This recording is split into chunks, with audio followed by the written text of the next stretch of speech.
I thought coming in we started fast and did not make very good adjustments in the middle of the game. Trini was doing some things through us up front that we didn't handle well. But biggest thing, you can't win a football game at any level. I don't care if it's high school or college when you put the ball on the ground and turn the ball over 5 times like we did. And having the 2 punt team setbacks, that's not very conducive. It's not going to help, especially snapping the ball overhead. So we made several mistakes that cost us. It doesn't necessarily matter who it is. It matters how you play the game and how well you play, and especially doing your fundamentals. We didn't do that well Friday night, and but we've used it. That's been the biggest challenge that I challenged our guys. The biggest loss of all of this is if we don't take the challenge and move forward. If we can't learn from this loss, then it is a loss. But again, I'm glad we had some positive. We've had positives this season. We have some negatives, and all of us going towards one direction of being able to build off of it and get better as the year goes on, and get us to the goal to where we need to be.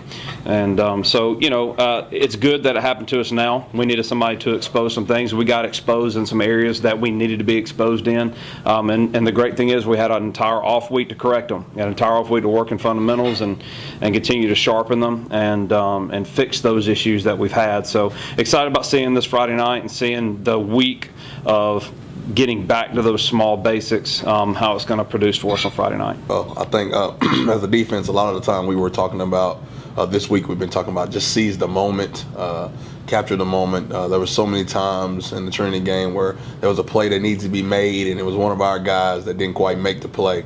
I think we had 6 drop picks and two fumble kind of recoveries that could have turned into some big plays. And we stressed that we stressed turnovers, which we got them. We just didn't capitalize on the turnovers. Our kid falls to the ground, or our kid drops a pick, whatever the case may be.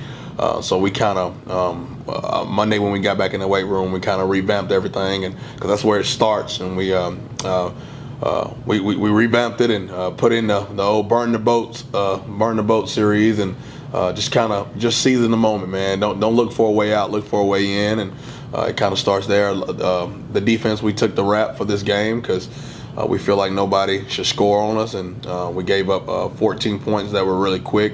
Like Coach Blackwell said, they were trying to make some adjustments, and we weren't helping them out, getting them off the field, and allowing them to get the ball back. So we harped on that this week. We got to dominate the game. We had a good game plan to kind of lean on them a little bit and slow the game down, and defense didn't hold up to their end in the first half, and that kind of set us back. That's not a Catholic football. That's not what we want to do. So getting back to the basics: force turnovers, capitalize on big plays, eliminate big plays from the offense. And we missed too many tackles, man. There was too many tackles being missed, and like I said, that's uncharacteristic for us.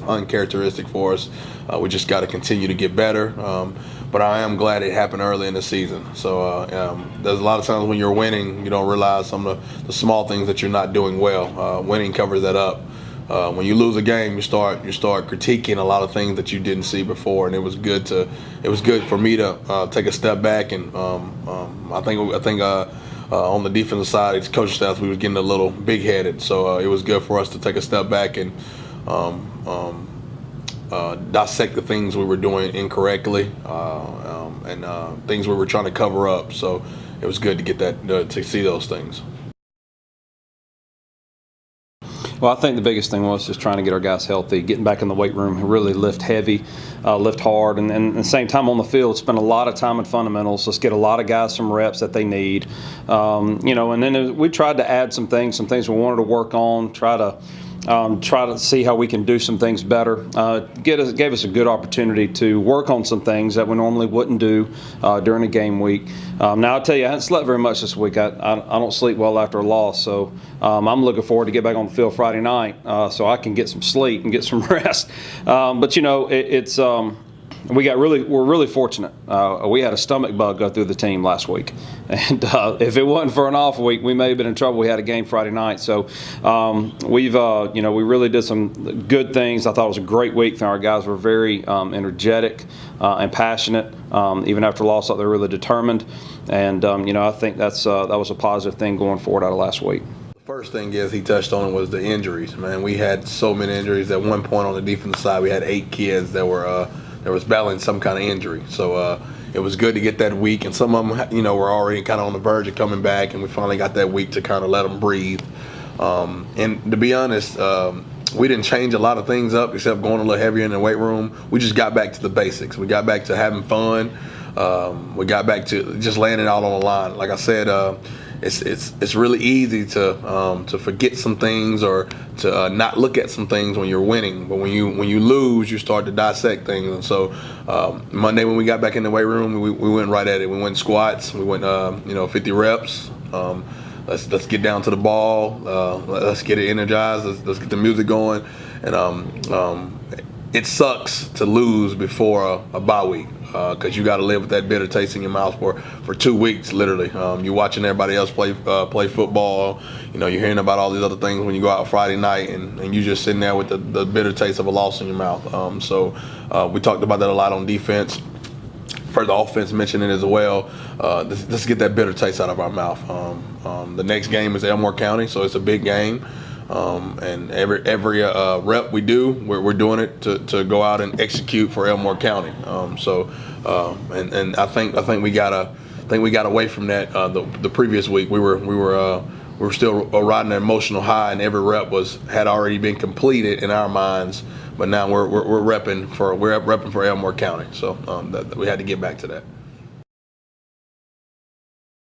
Execute is our determination this week. That's what failed us last week. It wasn't physical ability. It wasn't conditioning. It was mental approach and execution. And so we slowed things down a little bit to where we can do better at mentally being prepared to execute. That's what football is. It's not like baseball and basketball where you can have great individual efforts. An individual great effort in a football game is not gonna get you where you need to be. You need 11 guys to execute. You need to follow a plan. You need to get those things in order. So I think there's a lot of determination, like Coach said. There's a lot of bitter taste in our mouth. Especially 2 weeks of not getting much sleep in my house. We're ready to get back on the field and get this monkey off our back.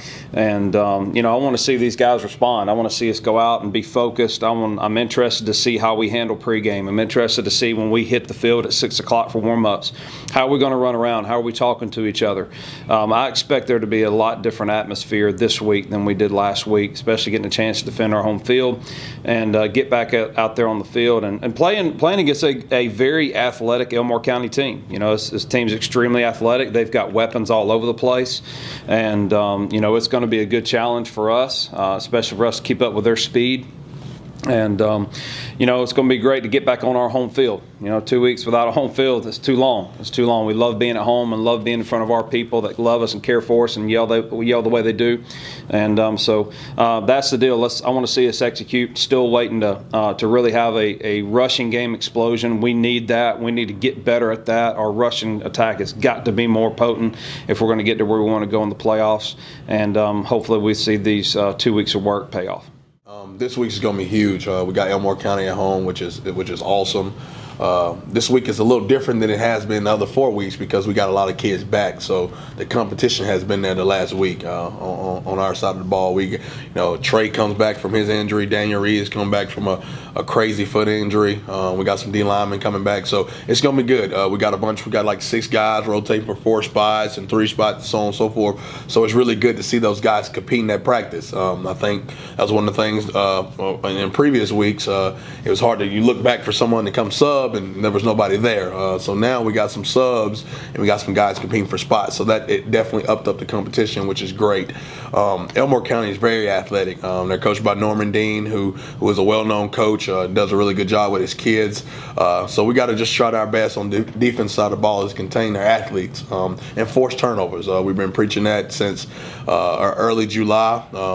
We want turnovers. Turnovers are good things, and we have to do that. And we gotta make tackles. We can't afford to have missed tackles. If there's a time when there's a big hit available, you get it. But when there's a time to just get the guy to the ground, you get the guy to the ground. I've always said that a tackle, there's no such thing as a pretty tackle. If he gets to the ground, I'm happy. So we just got to continue to build as a team, work off each other, and ultimately have fun. I think a lot of times we as coaches and them as players, they get away from, they let this game stress them out with school. Man, football is a beautiful thing. It's such a beautiful thing. You get out there and have fun with your brothers and your friends, and it's really good to see them guys do that. Now it's a lot easier to do that when you're winning. So that's what we want to do. We want to win and have fun. We want to win and have fun doing it. And do it with class. It's going to be an exciting week. Elmore County's right down the road. They're going to travel well. They're going to bring a bunch of people. They're going to be screaming and yelling, which is good. We get to get back in front of our fans, and I'm sure they got a bitter taste in their mouth just like we do. They watched us lose a game that I don't think we should have. So they're going to come in excited and ready, just like we are. Let's go. Let's get it going. This Friday night, everybody, night fans, be here. 7 o'clock, Elmore County at home. We'll be in black this week, and it's going to be an exciting time. Hey, check out how awesome our radio show is. If you can't be there, check out Mike and Jessica Stanzo on our radio show, 96.5. They're doing an outstanding job. I promise you it's the best radio show in the state of Alabama. And also don't forget about our concession stand. You know what, man, it's good food. You don't have to eat before you come to our game now. We do a great job on our concession stand, so make sure you guys make that. Look, shout out to our fall sports teams. Our cross-country team is having a great year. They're running extremely well. Our girls and boys have both already won meets. And our volleyball team is competing their tails off. So it's a lot of fun right now at Catholic.